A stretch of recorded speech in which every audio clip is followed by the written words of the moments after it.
সামনে দিয়ে যাচ্ছে যে জাহাজটা, এটার নাম হচ্ছে মাউন্ট ক্যামেলি। এটা হচ্ছে ফ্লিট ম্যানেজমেন্ট লিমিটেডের একটা জাহাজ। এবং এই জাহাজটা এই তো বছর দেড়েক আগেও চলাচল করতো কানাডা থেকে আমেরিকা।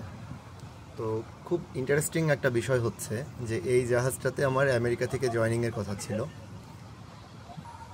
এবং আমি জয়েনিংয়ের জন্য এয়ারপোর্ট পর্যন্ত চলে যাই, বাট সামহাউ ওইবার আমার জয়েনিং ক্যান্সেল হয় এবং আমার প্লেসে একজন ইন্ডিয়ান জয়েন করে, এবং আমি সামহাউ জয়েন করতে পারি না এই জাহাজটাতে।